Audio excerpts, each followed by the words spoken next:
तो सुखदेव जी कहते हैं परीक्षित, भगवान के 16,108 विवाहों में से सिर्फ 8 विवाह अलग अलग हुए हैं, बाकी 16,100 तो एक ही लग्न में हो गए, एक ही साथ। 8 विवाह भगवान के अलग अलग हुए। आप भी ध्यान से सुनना, 8 विवाह कैसे हुए भगवान के और किन किन के साथ में हुए।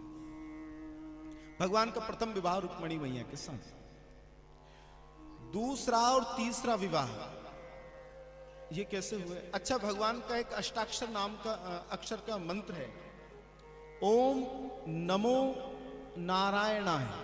ये कितने अक्षर हो गए? 8 अक्षर। ओम नमो नारायणाय, 8 अक्षर हो गए। बस इसी अनुरूप भगवान का विवाह हुआ है। हर विवाह इसी अनुरूप हुआ है। पहले 1 हुआ, फिर 2 हुए, फिर 5 हुए। ओम नमो नारायण नारायणाय, ऐसे भगवान के विवाह हुआ। तो दूसरा और तीसरा विवाह कैसे हुआ? बोले एक सत्रजित नाम का राजा था, वो भी सूर्य भगवान की पूजा करता था। सूर्य भगवान ने प्रसन्न होकर उसे मणि प्रदान कर दी,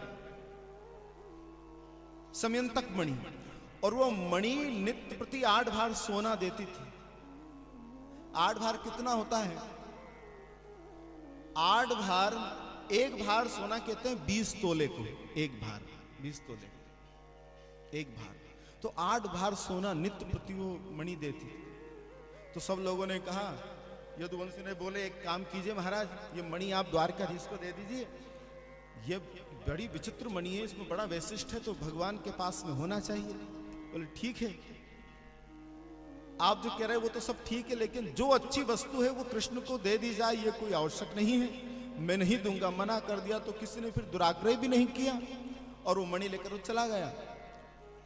अब उसका छोटा भाई प्रसेन उसी मणि को धारण करके शिकार करने गया, तो कई दिन बीत गए, लौट कर नहीं आया। तो रात्रि के समय सत्रजित ने अपनी पत्नी से कहा कि देवी, प्रसेन बहुत दिन से आखेट के लिए गया है श्री जी, और लौट कर नहीं आया, और मणि भी साथ में लेकर गया है, और उस मणि की ऊपर सबकी दृष्टि थी और सबसे ज्यादा कृष्ण की दृष्टि थी। तो मुझे ऐसा लगता है कि प्रसेन को मारकर कृष्ण ने वो मणि हथिया लिया, मुझे ऐसा लगता है। उस मणि के ऊपर उसकी दृष्टि थी, और वो बड़ा कपटी है, बड़ा चतुर है, लेकिन इस बात का भी कोई साक्ष्य नहीं है, प्रमाण नहीं है, इसलिए किसी से कहना मत। और यही सबसे बड़ी गलती कर दी, कहना मत, ये कहेगा। पहली बात तो भैया, जब कोई बात नहीं कहना थी तो तू खुद ही तो नहीं कहता किसी से।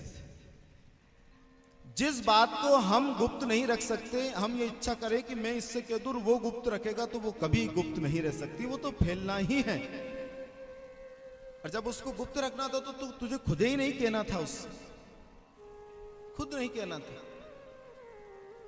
और माताओं का तो स्वभाव होता ही है, जब तक वो बात मुकाम नहीं लग जाए तब तक उन्हें चैन नहीं आता।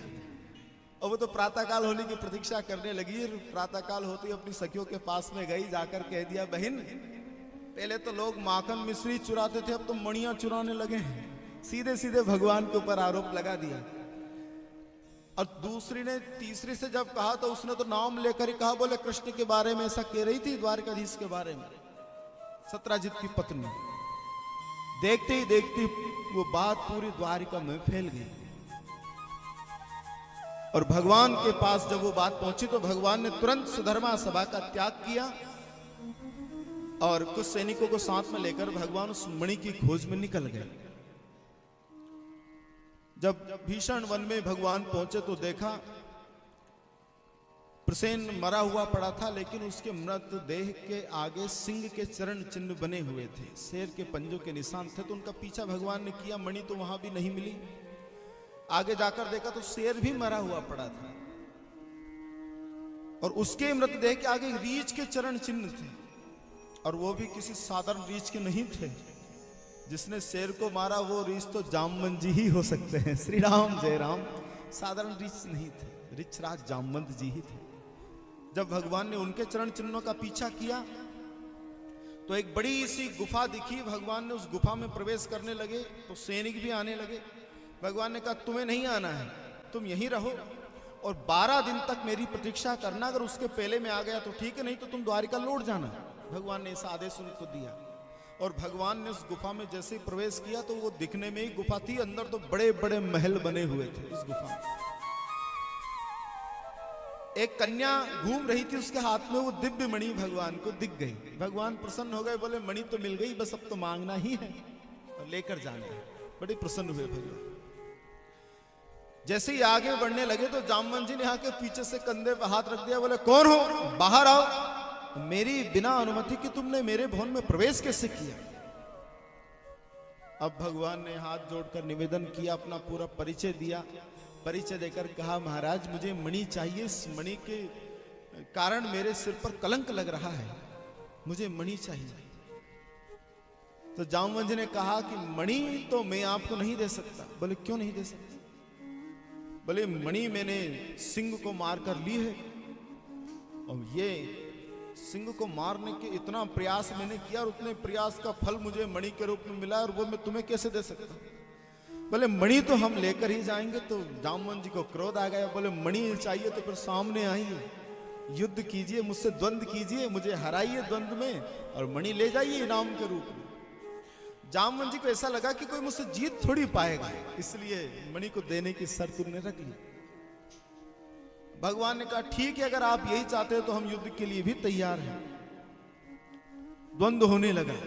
जामवंत जी दौड़कर आए और भगवान के ऊपर मुष्टिका का प्रहार कर दिया। भगवान को भी आया क्रोध, तो जामवंत जी को पकड़ा और 2 मुष्टिकाएं भगवान ने भी जड़ दी। फिर तो क्या था, देखते ही देखते मुक्केबाजी होने लगी, दोनों एक दूसरे को खूब मुक्के देने लगे और फिर तो इतना भीषण द्वंद्व हुआ। 27 दिनों तक वो युद्ध चला। भगवान खूब अच्छा है। यहां पर एक बात बड़ी विचारनीय है, भगवान ने इतना लंबा द्वंद्व किया क्यों जामवंत जी से? चाहते तो उनको पहले ही एक ही मिनट में सब काम हो जाता, भगवान जीत जाते। हराना भगवान के लिए कोई बड़ी बात नहीं था, लेकिन इतना लंबा भगवान ने युद्ध किया। 27 दिन तक तो भगवान उनके साथ खेलते रहे। 28वें दिन में भगवान ने वो युद्ध जीता। उसका भी एक कारण है, ध्यान से सुनना। ये जामवंत जी है ना, जामवंत जी का जीवन काल बड़ा विस्तृत है, लंबा है, बड़ा लंबा जीवन काल रहा जामवंत जी महाराज। जब बलि को छलने के लिए भगवान ने वामन रूप बनाया ना, उस समय भी जामवंत जी थे। बलि बाधत प्रभु बाड़ेऊ सो तनु बरनी की जाए, उभय घरी महदीनी 7 प्रदक्षिणी धाए। जब बलि को छलने के लिए वामन ने विराट रूप अपना किया भगवान ने, उस समय जामवंत जी ने 7 परिक्रमाएं भगवान की कर ली थी। 7 परिक्रमा, उभय घड़ी महदीन है, 2 घड़ी में मात्र 48 मिनट में विराट भगवान की 7 परिक्रमाएं जामवंत जी ने कर ली थी। उस समय भी जामवंत जी थे। फिर राम जी के साथ में भी रहे और द्वापुर तक रहे। भगवान द्वारिकाधीश से उन्होंने द्वंद्व किया। इतना लंबा जीवन काल रहा जामवंत जी का। भगवान श्री राम जब लंका का युद्ध जीतकर आए, साथ में सब लोग आए और भगवान अंत में फिर लीला संवरण करके जब अपने बैकुंठ जाने लगे, अपने धाम जाने लगे, तो 5 व्यक्ति ऐसे थे जिनको राम जी अपने साथ में लेकर नहीं गए। बिल्कुल ध्यान से सुनना। 5 व्यक्ति जिनको राम जी ने अपने साथ में नहीं लिया। कौन कौन थे? बोले पहले तो थे लवकुश, जिनको राम जी अपने साथ में लेकर नहीं गए। लवकुश को साथ में नहीं लिया। धर्म की रक्षा, गो ब्राह्मणों की रक्षा, पृथ्वी की रक्षा करने के लिए छोड़ कर गए भगवान लवकुश।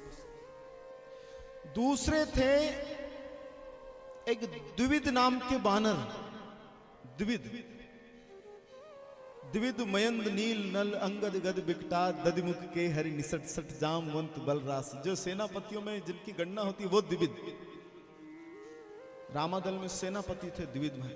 तो वो इतने चंचल चपल प्रकृति के बानर थे कि जब युद्ध होता है ना राम जी का लंका के रणांगण में, तो दिन भर तो राम जी की ओर से गदा चलाते और रात में लंका में पहुंचकर खूब आनंद लेते उनके साथ में। ऐसे चंचल चपल बानर थे।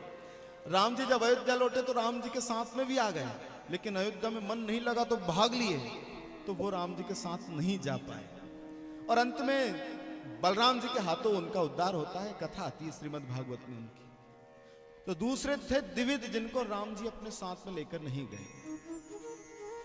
तीसरे थे विभीषण जी। विभीषण को राम जी अपने साथ में लेकर नहीं गए। जब देखो विभीषण जब राम जी की शरण में आया रावण से पिटके, तो उसके मन में कहीं ना कहीं राज्य पाने की इच्छा थी। और जैसे ही वो राम जी के पास में आए तो राम जी ने कहु लंकेश सहित परिवारा, लंकेश कहकर उनका संबोधन किया था। आप रामचरितमानस पढ़ना, लंकेश कहकर उनका संबोधन किया। तो विभीषण समझ गए कि ये मेरे मन की बात ताड़ गए, इसीलिए लंकेश कहकर पुकार रहे हैं मुझे। उनके मन में कहीं ना कहीं वो भाव तो था। तो जब राम जी जाने लगे तो वो विभीषण जी भी राम जी के साथ में जाने लगे। तो राम जी ने कहा नहीं नहीं, अभी तुम्हें हमारे साथ में नहीं चलना है, तो मैं क्या करूं? बोले तुम जाओ, करऊं कल्प भरी राज तुम मोहि सुमरेऊ मन माही, एक कल्प तक राज कर। तो विभीषण को भी राम जी अपने साथ में लेकर नहीं गए। चौथे थे